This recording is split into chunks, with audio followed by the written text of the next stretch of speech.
baganda bange muzaale ku baana nga mulinamu ku ssente omwana akulidde mu nnaku aggwamu amagezi abavubuka nga bakalaba balina ebigi babiira nga bali awo basiru busiru omuntu wagala okukakasa obukambwe bw'omuntu n'obusirusiru ne waba mugezi at certain point lwagenda osiriwala yoyo yakula talina olunaku lwalira bagenda amagezi gagenda byonna Kasukunze binsanyusiza ng'afunye Kongs Kasuku ne banno netokeeranga kira ku makya kukola statement nti Kongs lwokuba kuwadde ssente ng'ibadde mu bw'olubi bwonna Kasuku wali obiraba omusajja yabba obululu naye ssente neekumalamu ensa n'oyogera ebintu by'ekiwuttufu eno mu Kongs Kasuku boddayo ewaka kale ssente muzifunye boddayo ewaka okyakasa Museveni yali akalulu kati Penge omala okukkiriza nti akola obulungi asiimibwa then wabadde toyinza kunenya ate Kasuku kusiima President Museveni kuwangula kalulu engeri gye yakawangulamu Penge muwulidde agamba baakabba teyakawangula Penge muwulidde agamba nti kaalimu obuvuyo bungi abaana babasiba balala babatta balala bajjako internet byonna twabiraba irregularities ezo zaalimu naye omuntu nga alina kyagenda okuwa akagambo Kongs katono nnyo ku biliyoni 5 toyinza biteeka ku minzaani emu Penge ekigambo kyonna ssako kiba kyakwewola nozzaayo n'omulala n'afuna nazzaayo obudde bujja kutuuka azibasabe oli serious yes obudde bujja kutuuka agambe mumpe report ebyo bijja okuwulira mu State House simanya anti-corruption gundi ngezze ngoba yoddo omusajja ng'owulira nti Kasuku ne gundi ye baba summonings State House anti-corruption the reason lwaki Muzeeyi awera nnyo mu ssako asobole okutrackinga ssente ze kituufu kyenazibaweera kyezaakoze mumpe report bameka abaafuna mumpe namba yaabwe Alan but do you think Muzeeyi alina time mwami Alan ayina babikola ate yabikola omanya abantu abali mu State House awo State House anti-corruption unit ekola kyo omanya abantu abagirimu ekyo gy'emirimu gyayo Alan so abantu abagenda okufuna ssente ezo babeere very careful okutandikira ddala Kasuku kyakyankyawo n'omaliriza ng'oli mu kkomera tukwaniriza ku Kasirye Breeders Emityana wogenda okusanga ennunda y'ente eri ku mulembe n'omutindo omulungi ente zaffe enteeketeeke era nga za lulyo omuzungu zayita pedigree mu bika ebyenjawulo omuli Flick View, Hoiste, Frisian, iShare wamu ne Jersey breed ezigenda okuwa amata okutuuka ku liita 36 ne liita 46 jangu ku faamu yaffe oyiga okulunda ente z'amata osobola okwenogera ku nsimbi bw'ogula ente zaffe z'amata ng'era oyize n'okuzirunda ky'oteekamu ky'ofuna tukubire ku noti 7556 86 39 38 osobola n'okutugoberera ku YouTube oba TikTok n'osobola okumanya ku byonna ebikwata ku kulunda ente z'amata.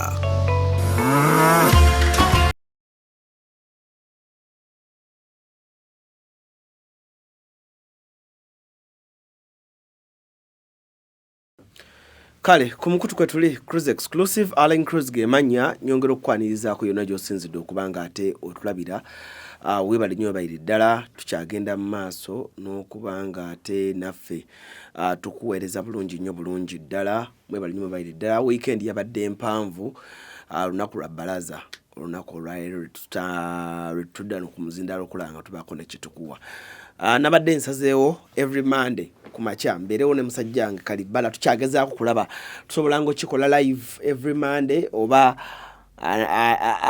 otulo tuyinza okuba naye tumunyumira musajja wange Kalibala naye nga weetuli tutudde okulaba nga tuyisaayisaamu Monday nga bwetambudde Monday ebaddemu ebintu bingi naye tugenda kuba tubiyisaamuko outlininga then later on tujja breaking down ensonga zonna nga bwe zitambudde otherwise for now teweerabira tuli proudly powered by bannaffe abakasirye Breeders Emityana abakutegeeza nti ebintu byonna babikozeeko bulungi nnyo bintu byatambulidde ddala bulungi nnyo okuzaama amaanyi gabadde mangi nnyo ku farm babadde mu musoma we Rugogo kintu kyatambudde bulungi expo eyabadde ey'abalimi yabagenza okumaliriza ng'ate abeetise so nyongero bategeeza gwe yagala ensonga ezikwatagana n'okulima totawaana gendera ddala wali eri mu Bakasirye Breeders ekintu kibe nga kitambula dda bulungi nnyo wali Emityana okulabako obulabi n'okulambula n'okusoma emitwalo 5 gyokka bw'oba oli wano ng'olina obudde kikole ekyo nakyo tube nga ate tuvaawo ndi ne musajja wange Kalibbala twatuuse dda nsanyusa okukulaba nange nsanyusa okukulaba Alan kiri kitya ndikiri ogambo kya muganda obulamu butambula bulungi obulamu bulamu tabulinattagaali obulamu posifani kya house eriwa Ntebe Road side ki ku Batabata oluva kati oba ku luguudo oludde Entebbe va Freedom City dako Namasuba then kati ku Batabata awo okuliraana Texo Energies awo wenyini ku kubo wendi. Okay. Buza kubatulaba eri abakulaba oli akulaba omulundi ogusooka waliwo akulaba ogwokubiri waliwo yakulabye eggolo ku ssimu ye tutandikiraawo. Abatulaba mwenna balamusiza mwebale kubeerako cruise exclusive nze Godfrey Kalibbala Mukeze Junior ndi Wansenene ni musajja muganda tunuulira ensonga mpola mpola tuzikuba mu ttooki abandabye kuva ku simu yange gye natandikira paka ku platform ngazi neno platform sintono Alan era nkwebaza ssebo n'abampagira mu business yange eri kuba yetubeezaawo business oba ogirina nga okola n'ebintu nga bino okuba ttooki mu nsonga kikuyambako Alan obutagulwa obeera libro kale nti ensonga ozitunuulira nga bwe ziri kati ekyo kyennyambako nnyo era yankizo nnyo mu kumpa amaanyi agogera byenjogera wano nga biri straight. Okay, straight out tutandike nga bweki bwetambudde tubadde mu n'ebya Iran abannayuganda baffe abali mu Buwarabu tetumanyi batawe bali n'ebizungiriza ebyakubye ekyo kyoyolo tujja tuukawo tubaddemu n'emboozi ya Kasuku okumuwa biliyoni 5 eza Sako awo buli omu kati saazi nali mu kweyuzaayuza tubaddemu ne nani awo omulala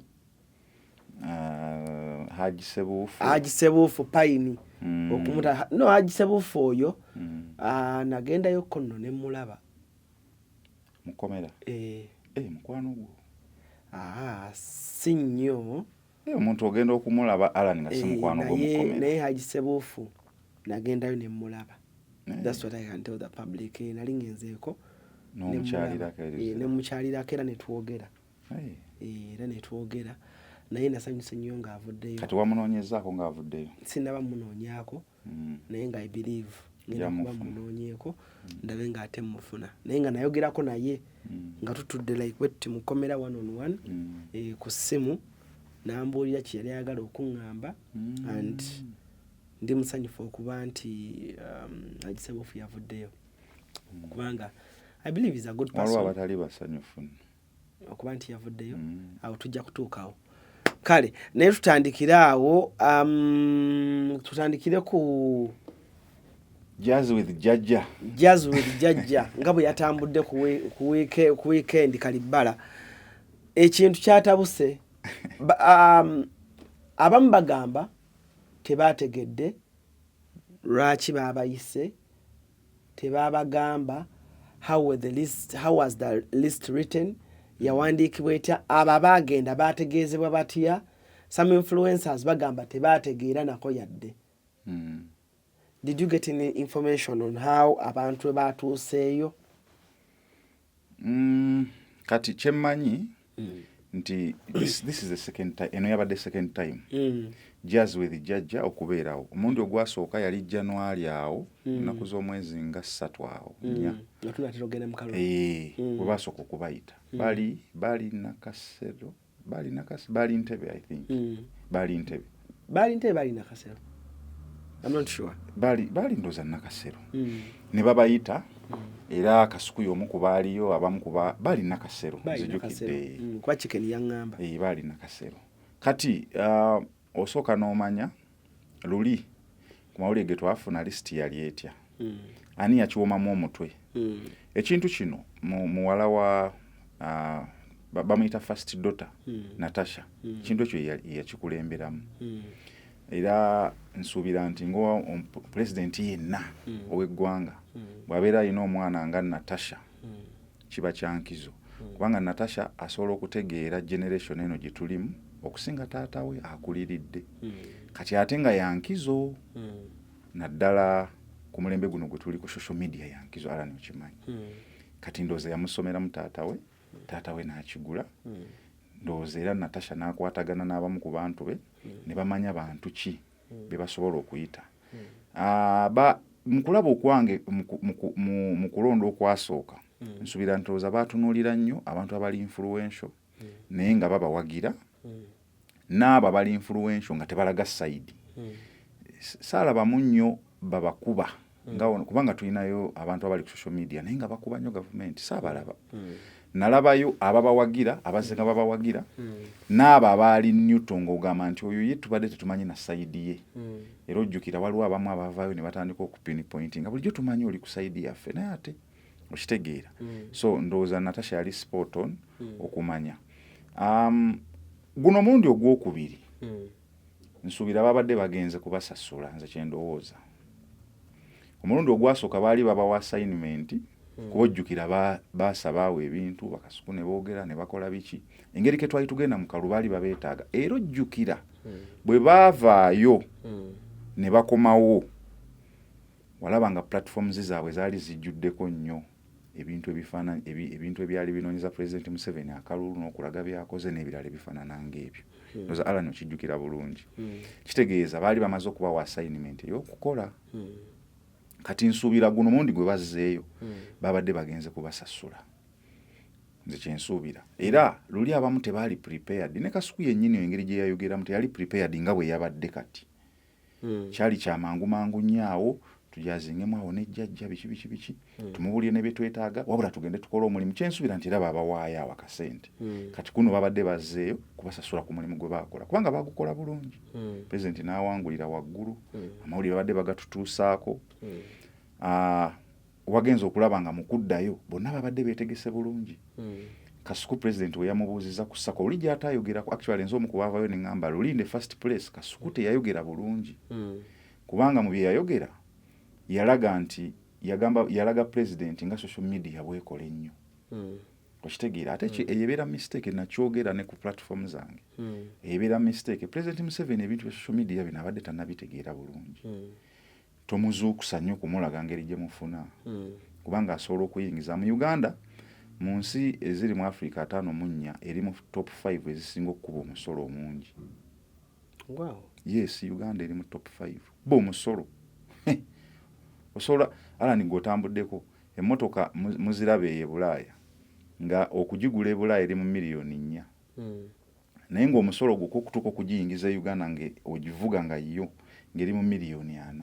Ne weebuuza shipping na biki. Naye nga ku boda awo ng'oyingiza wano musolo muki abagusasula batono. Ensonga lwaki mungi kubanga portion y'abagusasula batono. Kati gavumenti yonna okubeerawo Alan ebeererawo ku musolo. Okitegeera kati banoonya butya bwe bagongeza na butya bwe batandika okukuba abantu omusolo abadde bataguwa. Kivola nti national ID ze bagala oteekako ttiini oyagala olaba nga n'ennyumba kati okugiyingira osooka kusaba lukuse eyo gy'ozimbye. Bingi nnyo bagezaako kulaba nga kubanga gavumenti ebeerawo na ssente. Kati bw'omubuusa abadde tamanyi aba ayinza okukuba omusolo ekyo nakimunenyeza. Kuno teyabyogeddeko kubanga ne uli mu first place era yagamba nti abaana abasinga badduse ku ma-TV baali bafuna $40,000 kati bali ku intaneti kuno balina channels zaabwe ekitone nnyo omwana afuna miliyoni mmeka. Kati oba omaze okulaga President Museveni nti waliwo ne system ey'amaanyi n'okusinga live stream. Kati atula wansi n'agamba NBS empa ssente mmeka oba BBS oba NTV. Lwaki bano abaana balaga nti bafuna nnyo n'okusinga ki TV ziri. Kati asobola okuyingiramu ku luno yabadde sport ono Kasuku n'amubulira bye beetaaga. President we yamubuuzizza oba balina ssako n'amugamba tugirina. Luli teyabyogera era nakyogerako ne nga Kasuku obadde olina kumugamba nti ngaffe ba content creator tulina kino na kino tuli beetegefu okukola kino na kino tusaba otuweeyo obuyambi. Olina kubeera vulnerable mu maaso g'omukulembeze. Tolina kuviima mbu tukola kati obulamu bulungi bye yamugamba mu kusooka. Ekyo kiba kigenda kukusuula wansi oba togenda kufuna. Ne ba minisita abo boolaba Alan tulaba nti bali mu kadenge balina obulamu obulungi we batuuka ku President Museveni babeera vulnerable babanga abatalina mwasirizi bafukamira ne wansi namugamba muzeeyi amabanja gantuddemu gakoze eki ekyo ye president kyaba ayagala kubanga ye problem solver tomuvimbirako namba emu tebamuvimbirako kati Kasuku yabadde sport on ng'omugezi mistakes ze ezaluli yazibaze bulungi nnyo era president Kasa yamugambye nti ane Sako tugirina namugamba ngenda teeka mu billion 5 Kasuku yawunze namugamba what billion president namugamba B I've said 5B not me Kasuku n'agamba Kasuku yali akutte ku biliyoni n'akwata ku mutwe jukira Kasuku yakiwomyemu omuki omutwe naddala kyaba content creator lwakuba nange ndi content creator era sebo saba content creator we Uganda agunde Kasuku oba tunagundanga babiri nange nzijukire simaina sente ezo zaleese obuzibu abaana bagamba bazwadde ba content creator abalala bagamba bazibawadde nga ba YouTuber Kasuku Sako yakola y'abaani yaba content creator yaba YouTuber kati full figure agamba Kasuku mumuleka asalewo sente kuba Kasuku ye yakoze eki yazisase alwanye nazo Kasuku bamuleke asalewo sente yaziwa baani nina ba content creator abenjawulo bendabye ku YouTube bagamba Kasuku nedda Kasuku sente za fefenna Kasuku abala bagamba Kasuku sente za aba YouTuber yaseza Sako yaba YouTuber kati ebintu bino biri bibiri waliwo agaba sente negwe baziwa asinga okubeera ow'enkizo yo yagaba ki sente kubanga Kasuku onobudde twandibadde tetumwogerako singa president yamuwadde biliyoni 5 so azigaba wankizo kati azigaba ye azigabira ku mulamwa ki azigabira ku mulamwa gw'aba content creator kakati kiri eri Kasuku n'abantu be nga nange mwendi kati natandise okweteekamu alani nabirabye bino ebintu bya ddala ate content wange asomesa n'okusomesa si wabuwemu abawemula sibakuba kikono nabo bafune kuba nabo content era waliwo abamwagala ne nange kati neerabye naffe aboogera ku sense naffe batutunulemu so president sente yaziwadde ba content creator yabadde sport on kyabadde akola yabadde akimanyi kubanga ne Kasuku mu kuzisaba yazisabidde ba content creator abali ku social media platforms zonna waliwo ba content creator abali ku YouTube waliwo ba content creator abali ku TikTok waliwo ba content creator abali ku Instagram waliwo abali ku X as long as oli content creator ate ba content creator tebabogera bwogezi Alan numbers ate kati obeera content creator nga toyina numbers era olutuuka wali nti gwe creatinga kinti ono kalibala tumumanyi ye content we atambulira mu analysis na bino tulageeko account ewaawo nti bano ba TikTok era naffe tujja kwekola mu association kati kambuuze eri ba content creator abatakimanyi Sako kyeki Sako kubanga buli omu agamba abayimbi balina Sako ba comedian balina n'olukiiko olunaku olwaleero Alex Muhangi yaluyise simanyi Sako yaba ba comedians abayimbi balina simanyi ba comedian balina ba promoter balina bano basujuyi basomesa balina buli omu n'aba live stream n'abalaba bakola webale buli omu abagende ewa Museveni buli omu agamba tumaya Museveni ayagala kukola Sako Museveni supporting Sako what is a Sako kati Sako kigambo kya luzungu naye nga ebeera nga abbreviation ya savings and credit cooperative kibeera kibiina kya bwegassi nga kigendereddwamu okusevinga n'okwewola ekyo kye bayita Sako kati Sako ebeera y'abantu abalina ekintu ekibagatta ekyawamu esobola okubeera Sako ey'abavuzi ba boda esobola okubeera Sako ey'abakyala b'omu katale babeera n'ekintu ekibagatte kiri common Goal. babeera ne goal eri common nti ffe tukola kino kati ne weesanga nga beegattidde awo esobola okubeera sako ey'abasomesa kyova olaba nti buli omu atuuka mu layini mwali agamba twakoze sako ey'abano naye bw'aba akubuuza pulezidenti akubuuza muyina sako mmwe nga ba content creator nti tuyina kakati Kasuku problem gy'alina gyasembekedde nti oyinza okwesanga kubanga waliwo ba content creator abali ku YouTube abo balala nabo balina we beeraba waliwo abali ku TikTok nabo balina engeri gye beeramu balina na association yaabwe kati nga nange mwengu kati waliwo abo ku X nabo balala era nabo balina life yaabwe obasange yaba X nabo basange yo balina ne team yaabwe y'omupiira abo ba X asobola n'okubanga gwe takumanyi ate wa YouTube agamba ono yani kati ate nga nawe tomumanyi ate nga ku X w'amaanyi nga naye content creator kati Kasuku ateekeddwa okutuula wansi n'amanyi agenda kubeeramu ne bu sub association bumeka bano ba content creator ba TikTok bano bakolera ku X bano ba YouTube kati nabo obakwateko nga bo manyi nti aba TikTok bawaddeyo bweziti lwaki olowooza abaana we bawulidde biliyoni 5 why do you think nkirabye nnyo ne mbayimbi nkirabye nnyo ne mapromota either sale nga abawadde ssente oba muzeeyi nga abawadde ssente nze bayita sako why do always Ugandans think nti ssente zo bamala ozoogera bwe bati nga buli omu atandikirawo okutematema ntwala mmeka otunyonyodde ntugamba sako saving okwewola okusavinga okutereka n'okwewola muzeeyi ssente zino bw'aba yawadde biliyoni 5 ba influencers abaazi bawadde mu sako yammwe nti ziizo mutwale oba muba mugenda kwewolera still nga muzzaayo kasa ekigambo kyonna sako kiba kyakwewola nozzaayo n'omulala n'afuna nazzaayo ku magoba amatono kati wano kyakola abaweera ku magoba amatono era abali abalowooza kasa mentioning ekigambo sako kubanga waliwo akasiimu nti mbawadde akasiima akaba abawadde mabega kawo nawulidde nti yaba promoter yabawaayo akasiimu akakasiimu tekaddayo naye kasaagamba muyina sako mbateereddemu sere ziba zakwewola obudde bujja kutuuka azibasabe oli serious yes obudde bujja kutuuka agambe mumpe report ebibyo gy'okuwulira mu State House simanya anti-corruption gundi ngezze ngoba yoddo omusajja ng'owulira nti Kasuku ne gundi ye baba summonings State House anti-corruption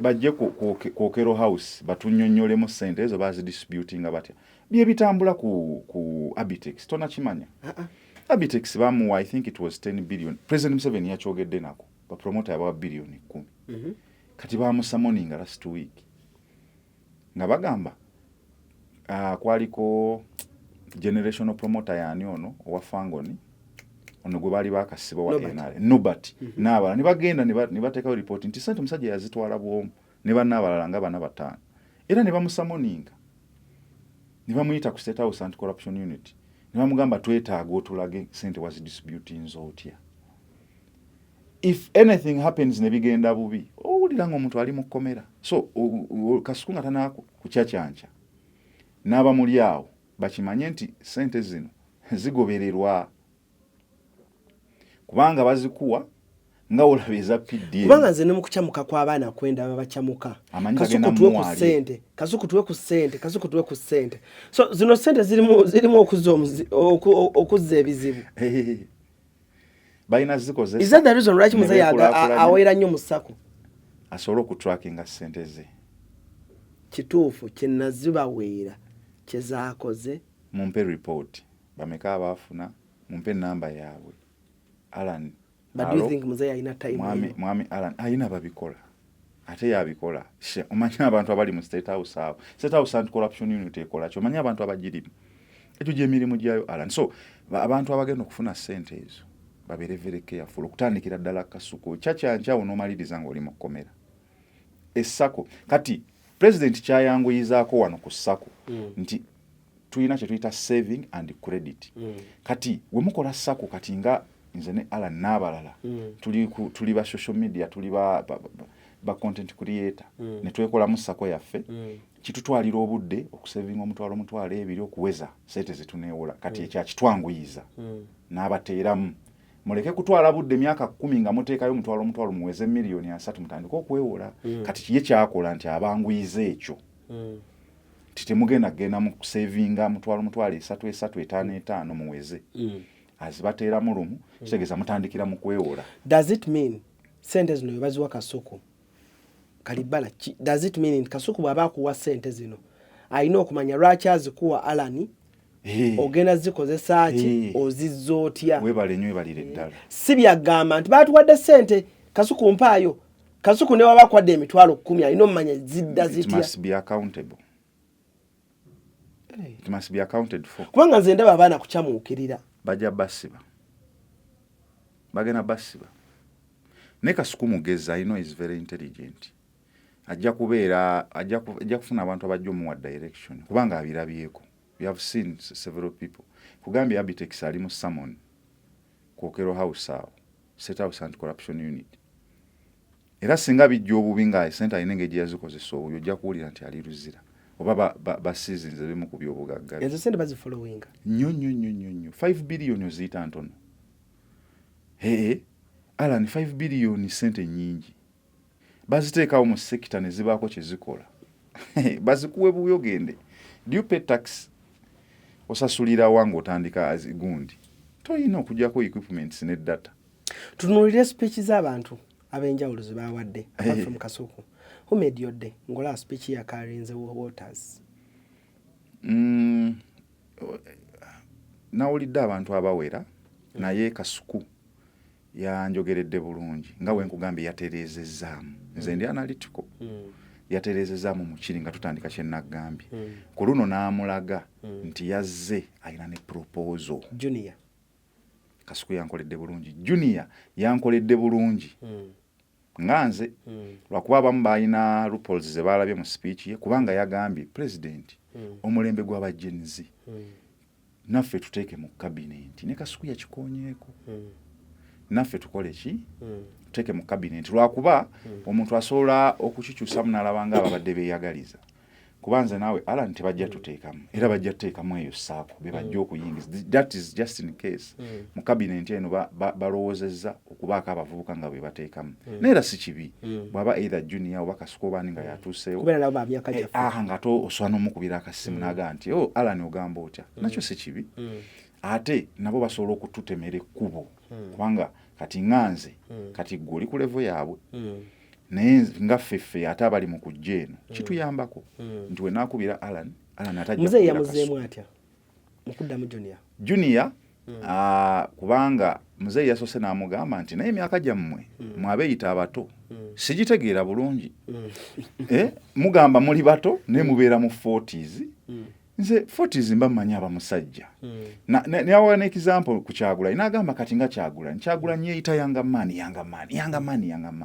naye asusse emyaka 4 yanga maani kikoma ku myaka emeka kati nga ye takitegeera yamanyi nti oba okubeera yanga maani olina kubeera mu 20s awo nga toyingira kusukka 30s okitegeera naye ndowooza ne bakimutegeeza nti omuntu yenna ali mu ndowooza 45 okudda wansi abeera young man abeera youth gy'emyaka gy'ekivubuka gy'oyinza okugamba nti kati ejja okukoleramu ndowooza n'akitegeera ekyo kya Junior kyakarenze some weight mu bantu cause nalabye nga abantu baga this is the Junior I've never seen yakirowoozezaako bulungi Junior era n'akulaga nti yeetegese bulungi nnyo okukisaba lwakuba kiri nnyo individual kiri nnyo individual kubanga osaba abavubuka babateekemu obanga yeesabira kati Kasuku ate we yamusingiddeko Kasuku yagambye atya nti Kasuku ye yasabidde fraternity yonna ey'aba content creator mu Uganda era ne bawaayo biliyoni meka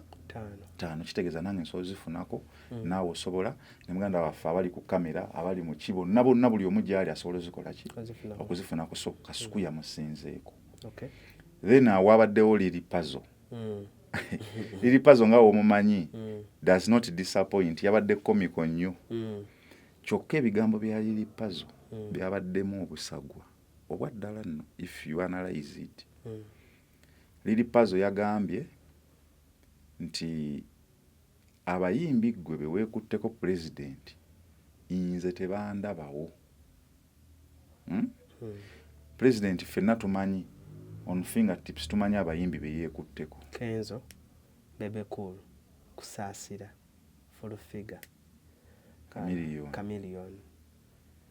Ani awo omulala? Gravity si nnyo. Gravity si nnyo. Naye bali bamutuukako direct n'essimu ndowooza abakubira nabo ne bamukubira. Bw'omala okwogera ekigambo ekyo kitegeeza oba omaze okubakola ki? Okubayingira. Abakubye. Era n'abye Full Figure ng'amwambalidde. Abasinga ne bagamba mbu liri puzzle mumuleke. Abamu teyayogedde mannya, but of course nga omuntu yenna ategeera omanyi bye yabadde ategeeza. Kati ne mu campaign yakola teyafuna. Yagambye nti mu campaign olwamala okukola yavaayo ng'afaanana bubi yenna agubye alinga kkoni. Kyaseseza President Museveni. Of course ali komiko liri puzzle oyo si musajja mwangu. N'amugamba nenze nakunoonya sekufunangako ne be nakola nabo banzirukako ng'alinga agamba teyasasulwa. Kyokka Alan okimanyi bulungi nnyo liri puzzle yeebaza Katonda ne yeebaza Bebe Cool okumutwala mu trail n'amuwa ssente ze tabanja ndowooza obijjukira. Ndowooza yakyamuse bukyamusinga alabye President banne n'abalimirira. Bebe Cool yakola live n'agamba abayimbi bonna be yakoze nabo kuba yabakuliramu naddala bano abanene. Era ekyali kibaawula ne Kenzo nti Kenzo yali amugamba totambula n'abayimbi banene buli lale. Gye tugenze tusangeyo abaayo nabo bafune kasente. N'amugamba gwe bakwasaganye nze kankwasaganye bano ba top. Boyinza okugamba ab'amannya. Ba Tonics baani wabalaba. Ekyo kyasinga obbaawula. Ekyo kye kyabaawula. Nga onaamugamba gye tugenze waliyo abayimbi abaayo. Ogenda Embale waliyo abayimbi b'Embale. Waliyo abaayo kati bwe tubanga tukozesa nabo bafune kasente. Katonda n'amugamba zisina buzibu. Naye bino tuli mu crowd pooling n'ebirala. Abayimbi bano w'Embale tayinza kusinga Gravity of course. Ne wa Mulumba Embale. Tayinza singa puzzle. Kusaasira Fina Mugerwa Tonics n'abalala. Gwe kwasaganya abo nze nkwasaganye bano. Bebe Cool yabyogera ku live n'akugamba teriyo muyimbi gwe yakozesa nga contract ka wansi wa milioni 2.5. Wakiwulira Alan? Tewakiwulira? Bebe Cool yakyogera ku live n'agamba teriyo muyimbi gwe yakozesa nga contract ka wansi wa milioni 2.5. N'agamba teri abanja. Bebe Cool kuva yakyogera suulira nga yagamba abanja. Anoona bati kyampamire baani. Era beebaza ndowooza olabye nakaabamu kati balaga mayumba. Gravity yalaze ennyumba eyiwedde n'alabye puzzle nga naye alaga ewedde. Abalala baguza amamotoka buli omu nga yeebaza bwebaza n'alabye tikyampamire ng'afukamidde agamba neebaza Bebe Cool. Nga buli omu yeebaza bwebaza kitegeeza Bebe Cool yabawa ssente ze. Bw'oyimirira mu maaso ga President n'ogamba abayimbi be weesigamako tebanyamba bansuulawo twava mu campaign n'enkunoonya nga sikulaba nga nninga katulume nninga kkoni. Oba omaze okuba bali bambi. Ate nga tubadde tumanyi nga naye wennyini weeyogerera nti babadde bakusasula bulungi era bakuwa opportunity ekola ki? Opportunity ekola. Omusajja omu yaŋŋamba n'aŋŋamba kalibbala osinkananga omuntu omugagga. Bw'oba olina by'omusaba toteekangamu abantu abalala bamwetoolodde. Yogera bibyo toyogera ku bantu balala bonna. Kubanga abasajja abo bategeera. President Museveni ategeera. Awulira ebigambo byo by'oyogera abayimbi be weesigama kuyino olaba nange ntegimbi ayanalyze n'embiraba. Kati ate olwo ye. N'amanya nti onaye kaakuba bukubi banne kasa. Ikanadde nti liri puzzle akuba bayimbi kasa. Ate bali akolaganye nabo okumala ebbanga ddene. Liri puzzle bano be bakutwalayo. Tomanyi President Museveni gyavudde ne Chameleone. Actually yamentioninze n'erinnya lya Chameleone. Abasajja babakyusa obulamu. Nange njalambeereko nga Chameleone wamukyusa obulamu. Omanyi gyavudde naye. Tomanyi gyavudde naye. Campaign zamukubidde. Okuva edda. Sajja Bebe Cool yagaanako n'okuwagira taata we obijjukira. N'awagira Museveni. Nga taata we ali mu kalulu avuganya Museveni. N'amugamba nze we nali nkula waŋŋamba tuwagire Museveni. Kale ate mbu omwesimbyeko ate muveeko. Nze waŋŋamba ndowooza bubi nze kye waŋŋamba kyenkwata nze seefuula. Manyi Bebe ali so straight. Yagaana omuwagira. Kati oyo gw'oyagala Kenzo. Kenzo yaliko awo n'omujjukira ng'abeerako ne Kyagulanyi balyoke bamukwatire mu COVID Ivory Coast akaana mu Kyagulanyi takwata masimu. Ne ndowooza Kyagulanyi aleka ye yali yamutegeera. Kubanga Kenzo mwana wa mulwanyi. President Museveni yabadde ayogera taata we Chefe Ali omugenzi ndoza ali brigade yoba ngalaga yaludde ng'akimanyi Kenzo yali yakizuula dda nti oyo yekitaawo ate nga mulwanyi ate yali w'amaanyi kati ye President Museveni ng'akimanyi nti oyo mutabani waffe for a very long time kati pazo bakututteyo ofuneyo ate olaga nti obakola kyo olwokuba ofunye microphone manyi microphone eno Alan eyina engeri gyekuwugula nga naddala ng'osinkanye omutima gugamba wano yogera buli kimu ky'osanze kati oba olowooza nti okutegeera obulungi nene engalo ezikubwa olowooza okutegeera obulungi olina kusooka kukkakanya bano so tekyalabise bulungi tekyalabise ekya puzzle kyo tekyalabikidde ddala bulungi yadde abantu bakirabye ng'ekiri komika ne baseka ne bakola ki naye tekyalabise bulungi was full figure right okuvayo very right very very right nange nakirabye full figure yabadde mutuufu puzzle yagadde kulinnyira ku bali naye nga bamukoledde ebintu birungi nnyo ne bamusembeza bebe yamusembeza amidist okulwanagana nga Kenzo agamba awo bakome mu centro gye babamanyi eri tukozese balingo namugamba nedda n'abawa ssente nga nnyingi notuukano ga abayimbi abo bookozesa nze tebandaba abala badde bagamba publicity natete tebandimuwadde muzindaalo kati kikwewuunyisa engeri gye bakozeemu selection y'abantu abagenda bw'obeera nga otutta abantu abagezi president yeetaaga ideas abayambi atya nga siri mu kwekubira kadingiri naye at ndi mugezi nange nkimanyi abantu nga ba Adam Kasirye waliwo abantu abali awo nga baana bato naye ng'olaba reasoning yaabwe nga muntu asobola okutuula wansi n'omugamba enkya tugenda sinkana president nga ba content creator suubira twandimugambye eki tutuulaawo ne tubaako kye tu brainstorming bisinga ba publicity nakugambye ofuna opportunity esinkana president Museveni ala nze nali president Museveni ate edda nga nkyali muto nenge ejja kuba story endala nja kudda njigambe naye bw'ofuna opportunity okumusinkana kati ngaabo olina okubeera ng'oli spot on nga byoyogera bitegeerekeka ka comedy naye kamunyumira ng'omuntu era liri pazo yamusanyusizza nnyo naye on top of that olina okumaliriza ng'oyogereddeko sense kati publicity I don't know ndowooza engeri kaali mukwano gwabwe abo abadde bakikuliddemu bayagadde bamuteeke ku lisi naye abeeko kaafunayo naye nalabye nga yabadde teyeetaagisayo ekyekifo kubanga kuno tebabadde bangi nnyo kifo bandibadde bakiteekamu omuntu omulala mbadde njagala kunoonyeza wano Penge kyeyayogedde bibigambo bya Penge bwe bitu byagenze eri Kasuku wabiwuliddemuko obuzibu bwange bwennyina ne Kasuku statement gy'osembyeyo okukola baganda bange muzaale ku baana nga mulinamu ku ssente omwana akulidde mu nnaku aggwamu amagezi abavubuka nga baakalaba balina engeri gye babeera nga bali awo basiru busiru omuntu wagala okukakasa obukambwe bw'omuntu n'obusirusiru ne waba mugezi at certain point wagenda osiriwala yoyo yakula talina olunaku lwalira bagenda amagezi gagenda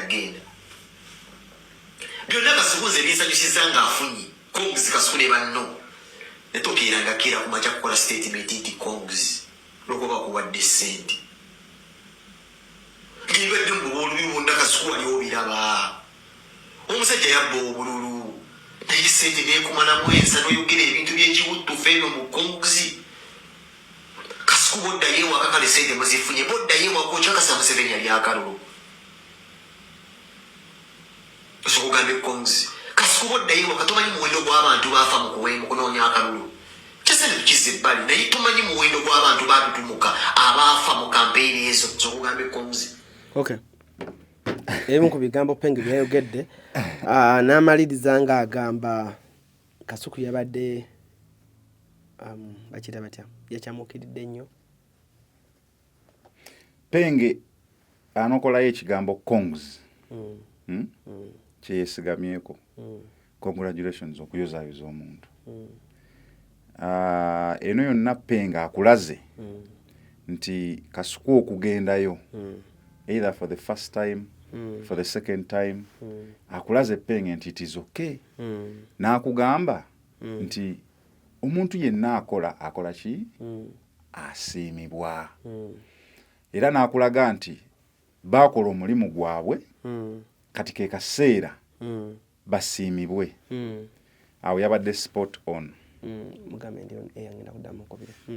awo yabadde spot on nange nzikiriziganya nakyo nti bakasukwe baba bakola newemba nze Alan nga nze president gwayise nwemba mpagira ki toyinza kuŋŋaana kugendayo kumulaba era ngendayo ne mulaba kubanga ffenna tunoonya kukola ki kulya bakuyita kulya teri atayagala kulya n'abali mu opposition bemupibaana era ekibatwalayo kulya kuba basasulwa ssente empitirivu so toyinza kujjako omuntu opportunity nga Kasuku n'abalala ababa bagifunye ekyo penge yabadde spot on kati penge omala okukkiriza nti akola obulungi asiimibwa then wabadde toyinza kunenya ate Kasuku kusiima President Museveni kuwangula kalulu engeri gye yakawangulamu penge muwulidde agamba baakabba teyakawangula penge muwulidde agamba nti kaalimu obuvuyo bungi abaana babasiba balala babatta balala bajjako internet byonna twabiraba irregularities ezo zaalimu naye omuntu nga alina kyagenda okuwa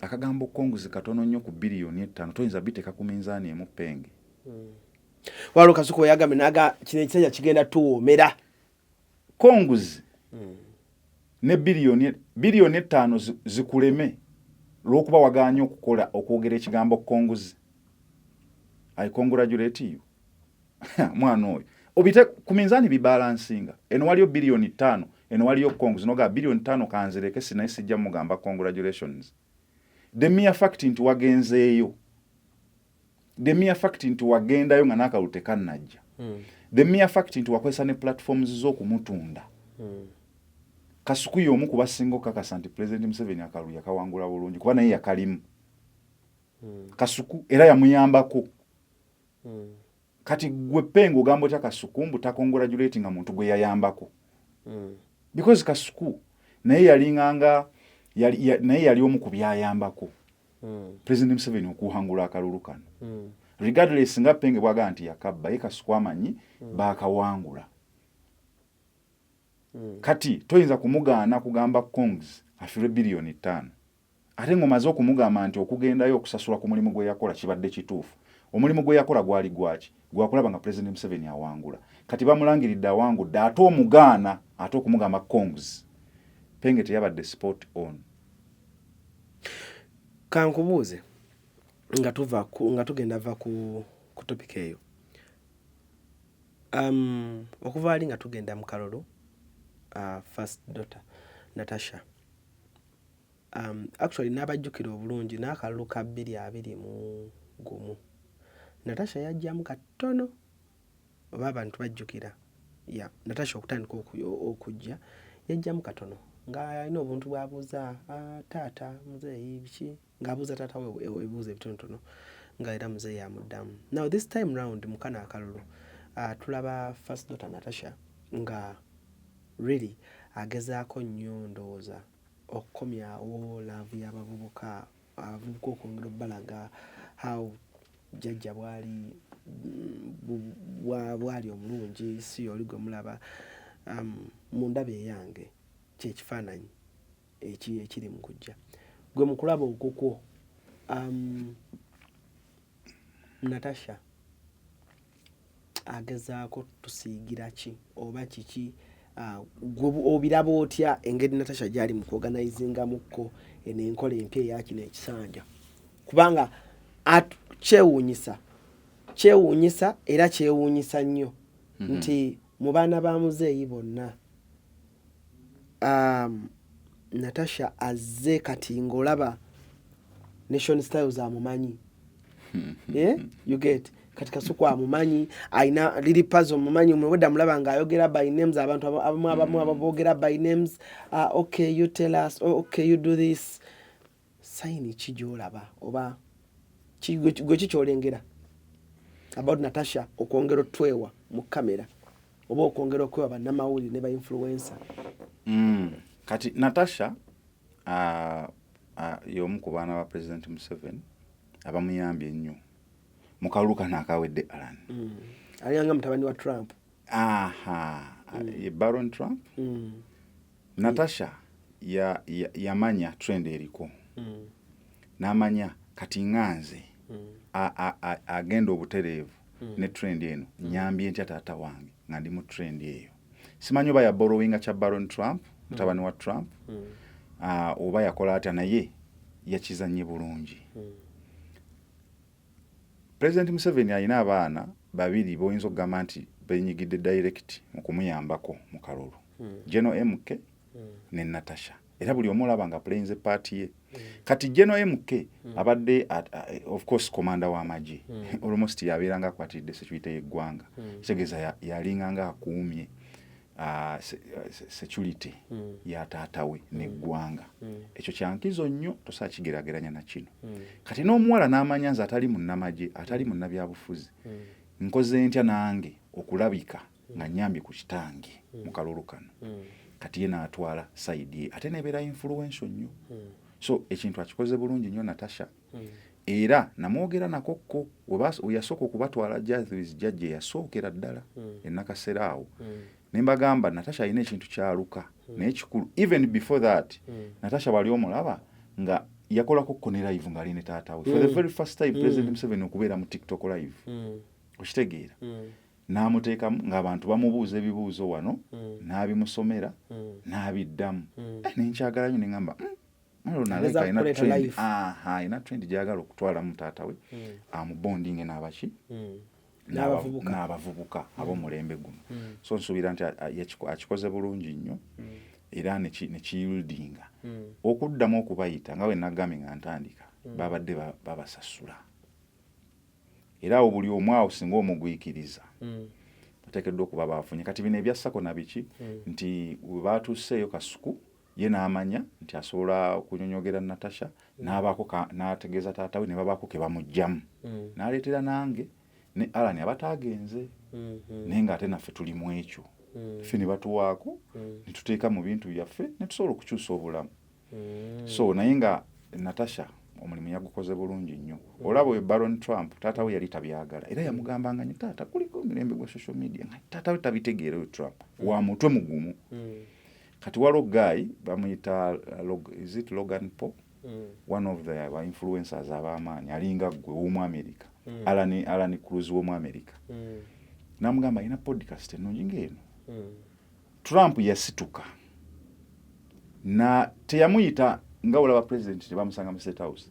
Trump yasituka n'agenda ku podcast ya guy oyo. Wow. Naye nga idea yali ya mutabani we nga bwe n'abeera wano ne bagamba nti President Museveni ziparkinga wali n'atuula awo ne ziparkinga ng'asazeeko.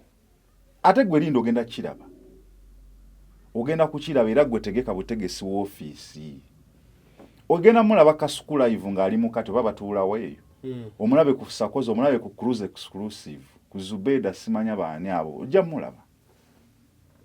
Ojja kumulaba nga tutandise okumusindi nga tuli ku TikTok live nga tasindise request. Kino ekisanja kya transition yanti ideology ekosobola okukola ate tukirabyeko kugambye yakola TikTok live. President w'eggwanga yali ku TikTok live kuli ng'abantu babuuza ebibuuzo n'abaddamu n'akola ki. Kati baba atandise basisinkana ayina engeri kati gya treasuringamu abo n'okusinga live stream. Tekyeraga kyeraga kati genda kufuuyo ojja kulaba nga yaliko bamuddiza feedback. Kino engeri kikakkanya obusungu mavubuka bwakakkana dda bwakakkana twalabye basikayi soja baani kati buli omu anoonya waafunira Alan. Kati kale we butakkakkana kati ogenda funa ki kale kati bukkakkanye kati funaawe ebikondo okuba omuti oguli ku kyalo be ebikonde obusungu bukkakkane ngalo zigenda mmenyeka ofe ng'oli munaku. Kati ye oli agamba mujje soani weeri mujje. Natasha agamba you come ani asobola okujja you come. Ne be muliko nabo bali bafuna. This is bitter truth Alan. Namwe mujje tulabe mutuyambeko musindike message yaffe mu bavubuka nga naffe we tubayambako okwaddeyo 10 2 5 3 buli omu ozeeyeka obeeko naawe kyokola. Yes, kati ye bwe bwobwongo bwe ye yasazeewo okukwata sayidi eyo y'abavubuka kubanga ye General MK Mujaasi tayagala nnyo Katemba oyo Katemba era omulaba ku Twitter abanyiiza bunyiiza bantu ye ayongera banyiiza General MK tomulaba solo okutiitinga ekintu ne kiryoka kinyiiza abavubuka bonna mu Uganda yonna nazzaako ekirala teyeeguya ye w'amagye command amanyi gwakolera nti nkolera muzeeyi CIC Commander in Chief kati gobanze ntaddeyo biki ne bikunyiiza kati ate ono Natasha atali w'amagye agamanze nnyambye ntya kanyambi taata wange kino kiri kubanga baagala transition alani gwe tokimanyi abamu bagiyita succession abamu ne succession eba ya Bwakabaka kati abamu bagamba bulekawe bwafuuse naye nga ekigambo ekituufu ye transition kati transition tosobola gikola nga abavubuka balina obusungu baba bajja kgenda ku nguudo bagikulemese kati abavubuka bano balina be bawuliriza Alan balaba ka School Life balaba Kalibala balabaani tukoze tutya okuyingira mu bantu abo basobole okutuusa message mu babagoberera abavubuka bannaabwe tukakkanye emitima gyabwe tubeeko ke tubawa nga kabatuukako PDM tujongeremu babeere nga be babikulira tubateeke mu cabinet nga we baasabye mulimu badde mu Bannyamutoolo Baliria na Beero baani abato kati baagala kwongeramu ne Balamu era naye akyali era naye omubala nti akyali n'abalala kati baagala ne olaba ne Balamu how free engeri gye how free bwali n'abavubuka so kati oba osanga kino kyongera obbalaga nti ola nabo baakyogeddeko so bwe tuwongera obbateekamu ono alya n'oli alya emmere ekola ki egenda yemmere egenda Natasha kyayagala naye nga ali mu layini eno tali mu byabufuzi era tewalabeyo politician n'omu simanya bano bansi bambi simanya bano baani simanya bano bavuddemu opposition bazze ku tali mu ebyo endowooza yeriki the first time kale mama Janet mu ndowooza yange andabikiranga a strict mother like mundaba gye mulabamu n'ebifaananyi bisinga bwe mulaba andabikira okuba she's a strict woman like waba maama ng'oyo maama atayagalanga nnyo muzannyo ali focused nnyo twamulabye for the first time ng'omulaba nga loosening up a little bit aseka nga like naye ng'olaba ebintu ebimu kati nga liri puzzle yabadde ayogera ng'aseka nga oba alinga ng'agamba bino ebeera mu mbano you know but the first time ndowooza okulaba first lady ng'atunuulira abavubuka bw'ati ng'amwenya gwe kyakwadde ekifaananyi ki Alan abantu abasinga baali bagamba nti maama Janet first lady nti muzibu teriyo muntu asobola kubeera first lady for 40 years nga muzibu ne babeera mu bukulembeze taliyo Mandela yali alina omukyala gwe baali bayita Winnie Mandela omujjukiro gwe yalwana naye olwaliwe batyo okuwangula entebe kimanyi nti bayawukana nomanyi kyabaawula omukazi yali muzibu Winnie olaba nga we yalwana bakyuse gavumenti ey'abazungu bwe bamala okuwangula omutima gwe yagusigaza sajja mugamba abazungu tubaleke bakkiriza bato let us make revenge amati okitegeera era bayawukana yamaliriza ndowooza wasizaamu ate yali mukyala wa Mugabe ndowooza ojjukira naye ng'ekyabaawula yagenda omulabanga bye tubadde tukola mu nsiko tumaze otwala obukulembeze ate bye yagala okutwala waliwo offensive ne defensive luli tubadde offensive nga kitegeerekeka kubanga yafuna obubinjanga bw'abavubuka abatambulanga ne petroli ne bakuma ku nnyumba z'abazungu omuliro ebyo byonna bitegeerekeka olwanirira kukola ki kufuna bukulembeze mwejjako apartheid bitegeerekeka n'afuna abavubuka nga bwe bakumanya ku kyalo nti tatuwagira nga basobola okukulumba either ne bakutta ne bakola ki misango egyo naye nga osobola okyekwasa nti okay abo babadde batulyamu olukwe be bawa abazungu information ne abazungu ne bajja ne batutta biki tumaze okuwangula lwaki oli aggressive bwotyo tubatte tubasibe tubakole ki tubaboole n'agamba no tukolere wamu let us harmonize tukole government eyawamu tufuge nabo ngamugamba nedda namugamba sijja kusobola actually yamusiba nako okitegeera kati tosobola kubeera oyo teyabeerako first lady myaka egi omukyala yali omulwanyi ng'agenda nga n'emmundu agikuba teyabeerako first lady myaka emeka wini ebyaddala toyinza kuŋŋamba nti omukyala abadde first lady for 40 years mbu muzibu ne babeera ku ntebe omukyala asobola okusuula era singa teyamwejjaako yandimukozesezza ensobi Mandela okitegeera Alan yandimugaye tukole kino osanga ne international community we yandigiddemu nti tumawadde obwetwaza ate mutta abazungu kitegeera kakana nga bakukoze eki bakusudde ettale kitegeeza naye mugezi ali equal to the challenge just lwakuba nti tetufuna budde kumulabangaawe nti abantu babulijjo ba interactinga naye ne tulaba engeri gy'abaddiza kukakasa nti naaliki nti mukyala mukakkamu but me I think the mere fact nti abaddewo